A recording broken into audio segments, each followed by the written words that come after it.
오늘 우리가 함께 볼 하나님의 말씀은 누가복음 5장 8절부터 11절까지 말씀입니다. 누가복음 5장 8절부터 11절까지 말씀 제가 봉독하겠습니다. 시몬 베드로가 이를 보고 예수의 무릎 아래에 엎드려 이르되 주여 나를 떠나소서 나는 죄인이로소이다 하니 이는 자기 및 자기와 함께 있는 모든 사람이 곡이 잡힌 것으로 말미암아 놀라고 세베대의 아들로서 시몬의 동업자인 야고보와 요한도 놀랐음이라.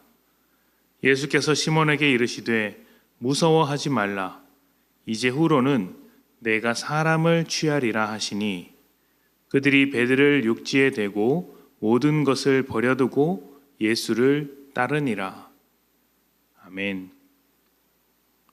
그리스도인이라면 누구나 할 것 없이 똑같은 경험을 하나 가지고 있습니다. 바로 예수를 인격적으로 만났다는 것입니다.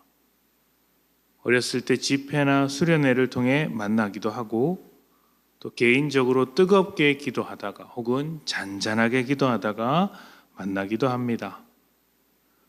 어떤 사람은 삶의 고비 가운데 만나기도 하고 평안히 길을 가다가 불현듯 주님을 만나는 경우도 있습니다.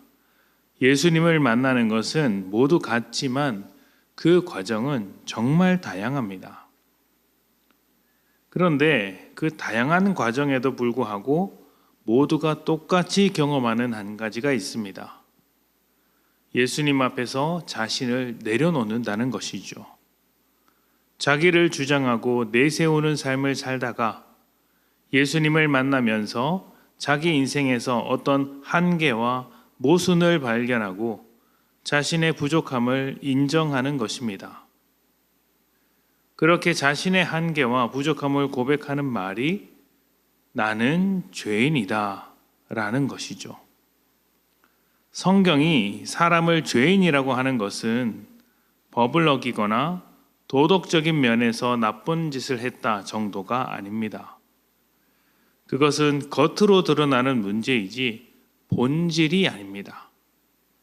우리가 죄인인 것은 하나님의 형상으로서 당연히 가지고 있어야 할 것들이 하나도 남아있지 않아서 죄밖에 할 수 없는 무능력을 나타내는 말입니다. 의롭고 선한 것을 알 수 없고 그것을 알게 되더라도 할 수 없는 존재라는 것입니다. 그래서 우리는 죄에게 사로잡혀 있는 죄인입니다. 예수님은 하나님의 아들로서 거룩하시고 의로우시며 선한 분이라서 예수님을 인격적으로 만나는 사람은 자신이 죄 가운데 있다는 것을 알게 됩니다. 그래서 죄인됨을 고백하고 주님의 도우심과 은혜를 간절히 원하는 것이죠. 오늘 말씀은 베드로와 예수님의 만남에 대한 이야기입니다. 많은 사람들이 몰려와서 예수님께 말씀을 듣고자 했습니다. 예수님은 호숫가에 배를 빌려 땅에서 조금 떨어진 곳에서 말씀을 가르치셨습니다. 사람들은 땅에 있고 예수님은 물에 계신 상황입니다. 누가 가장 가까이 있었을까요? 그 배의 주인이 가장 가까이서 말씀을 들었습니다. 그 배의 주인이 바로 베드로입니다. 말씀을 들을 때만 해도 베드로에게 큰 감동이 없었습니다. 그냥 좋은 말씀, 색다른 말씀이라고만 생각했을지도 모릅니다. 그렇게 큰 반응을 보이진 않았습니다. 그런데 그 다음에 말씀을 듣고 나서 바로 그 다음에 사건이 벌어집니다. 말씀을 마친 예수님께서 갑자기 물고기를 잡으라고 하시는 것이죠. 베드로는 어부입니다. 누가 물고기를 잡는 일의 전문가일까요? 당연히 베드로죠. 그런데 예수님이 잡으라고 하니 좀 이상하지 않습니까?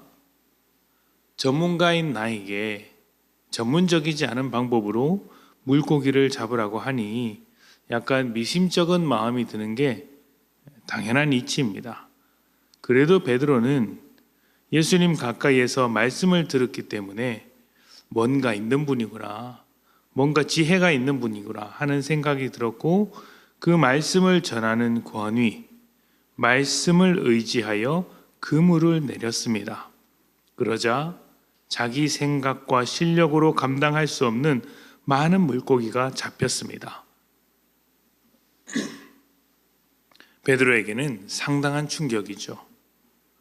이 일을 겪은 베드로가 예수님께 고백합니다. 나는 죄인이로소이다. 좀 뜬금없는 고백 같아 보입니다만 사실 예수님의 말씀이 베드로의 마음을 두드리고 있었던 것입니다. 베드로는 예수님과의 만남을 통해 자신의 한계와 부족함을 발견했고 죄인이라는 사실을 고백하지 않을 수 없었던 것입니다. 그런데 그 다음에 예수님께서 말씀하십니다. 이제부터 너는 사람을 취할 것이다. 사람을 낚는 어부가 된다는 말이죠. 자신의 한계를 발견한 베드로에게 새로운 삶의 목적과 방향을 보여주셨습니다. 그리고 지금 자신의 능력을 의지하여 물고기를 낚는 것이 아니라 말씀에 의지하여 물고기를 낚은 것처럼 죄인된 베드로의 능력이 아니라 주님의 능력과 말씀에 의지하여 사람 낚는 일을 하게 될 것입니다. 우리는 모두 베드로와 같이 죄인됨을 고백한 사람들입니다. 그런데 그것으로 끝일까요? 아닙니다. 말씀 안에서 새로운 길을 찾습니다. 죄인이었으나 죄인의 삶을 끝내고 하나님의 선하신 뜻을 따라가는 인생이 되는 것입니다. 그리고 그 삶은 베드로가 그랬던 것처럼 또 다른 죄인을 취하여 예수님께로 인도하는 열매가 있을 것입니다. 죄인된 우리를 찾아오신 예수님을 기억합시다. 그리고 예수님의 말씀 안에서 새로운 길을 당당히 걸어가고 멋지게 살아내는 복된 여러분 되시기를 축복합니다. 함께 기도하겠습니다.